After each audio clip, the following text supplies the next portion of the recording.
안녕하십니까. 팔공산 조경과 구들장입니다. 오늘은 우리나라 전통 조경과 전통 정원 이야기입니다.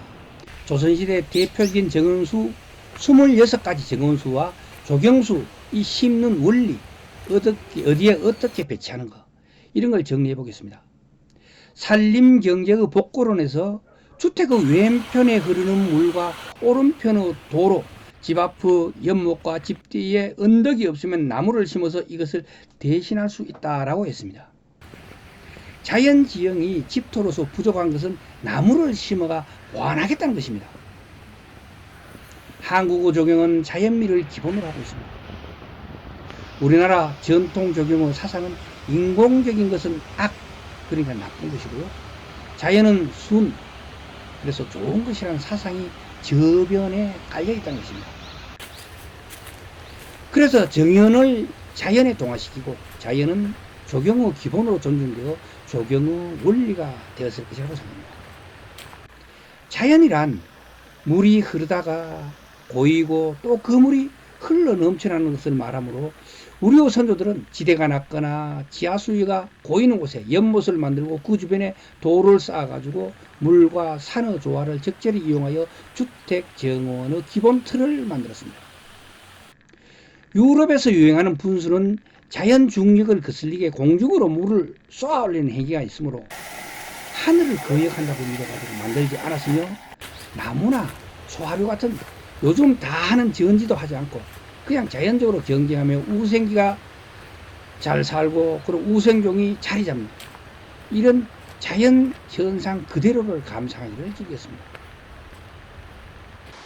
우리 선조들은 자연지형을 존중하기에 자연을 허물지 않았으며 절토보다 산을 깎아가지고 집을 짓기보다는 성토, 꼴짝기를 이어서 땅을 다지고 복토를 하는 방식으로 집터를 다듬었습니다. 지하수위가 높거나 토지의 지대가 낮아서 물이 차면 거기에다 습생식물을 심고 거기에다가 연못을 만들거나 개간을 조성하여 정자나 누각을 짓고 자연의 조화를 감상하는 장소로 삼을 수 있었습니다. 우리나라 담장의 용도는 담장이 높낮이가 높거나 낮거나 떠나서 그 어떤 담장이든 간에 그것이 안과 밖을 구분하는 표식으로 되었어요. 그래서 자연 산림일지라도 이렇게 담 하나 뚝 들러쳐 놔놓으면 그 담 둘레 안에는 원내가 되고 그 밖은 원외로 볼 수가 있었습니다.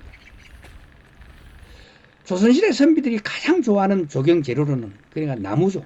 이제 오늘 26가지 이야기하는데 휠지 몰라도 단단하게 부러지지 않는 고전성기로 대나무가 첫 번째고 추운 날씨도 굳은 기계로 피는 하얀 꽃과 은은한 향기가 좋아서 선비들이 좋아했던 매화나무, 청초한 아름다움이라는 꽃말을 가진 난초는 학식과 덕망이 높은 군자가 사랑했던 꽃이며 흰색은 성실과 진실, 감사를 나타내고 노란색은 실망과 짝사랑을 나타내는 국화, 절개와 충결의 표상인 소나무, 청결, 결백, 순결, 신뢰 등의 의미를 지닌 연꽃, 이 6개가 가장 매난국죽과 함께 가장 대표적인 조선시대의 조경수였습니다. 그리고 집터 한적한 곳에 정자를 짓고 늪지나무, 회화나무, 벽오동, 단풍나무, 참나무, 복사나무, 주목, 배롱나무, 동백, 버드나무 등으로 별서 원림을 조성하였습니다. 요 10개는 유실수가 하나도 없죠. 구경하는 겁니다. 그리고 민가에서는 비타민 보충을 위해서 유실수도 심었는데요.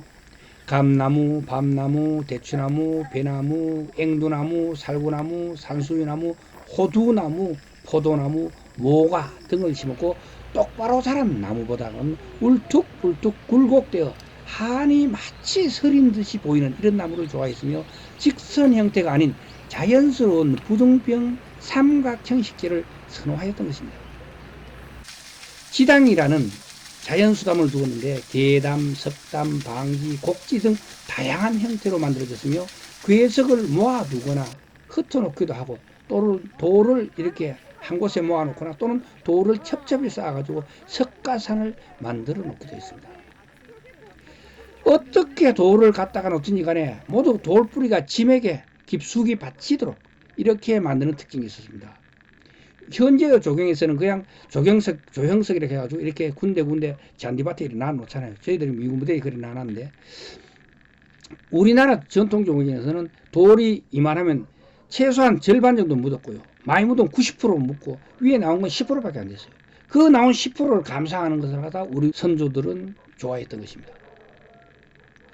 조선시대는 석분 위에 홀로 선다는 느낌이 들게 하나씩 심어놓은 것이 유행했습니다. 또 석가산을 만들고 물레방 하나, 석상, 평상, 수조 등 원속에 갖가지 기물을 배치해 가지고 조화를, 석가산과 같이 조화를 이루도록 했습니다. 걸어다니는 원로, 길이죠. 이 이리저리 지형과 지세에 따라 자연스럽게 설치하여 자연에 동화되게 하였고, 배수구나 계단은 무리하게 일부러 억지로 설치하지는 않았습니다.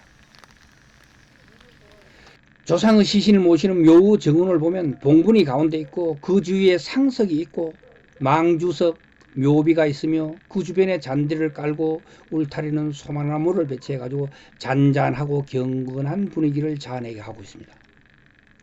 조선시대 왕이 사는 궁과 민간인이 사는 마을을 설계함에 있어서 풍수지리와 음양오행이 중심이 되었고, 사원에는 정토사상, 서원이나 별수에는 주자의 은둔사상이 중심이 되었던 것 같아요. 시대적으로는 삼국시대나 통일신라 시대에는 토속신앙이나 불교사상 등의 상징주의적 정원이 주로 만들어졌고, 조선시대에는 들어와서는 자연주의적 정원이 많이 만들어졌습니다. 우리나라의 조경의 역사는 시대를 떠나 일관되게 보이는 현상은 자연과 인공의 조화와 자연에 순응하는 인간의 정신세계가 보편적으로 나타나고 있습니다. 오늘의 우리나라 전통 조경 이야기, 전통 정원 이야기는 여기까지 하도록 하겠습니다. 동영상이 유익했다면 구독과 좋아요 부탁드리겠습니다. 지금까지 803 조경과 부들장이었습니다. 끝까지 시청해 주셔서 대단히 감사합니다.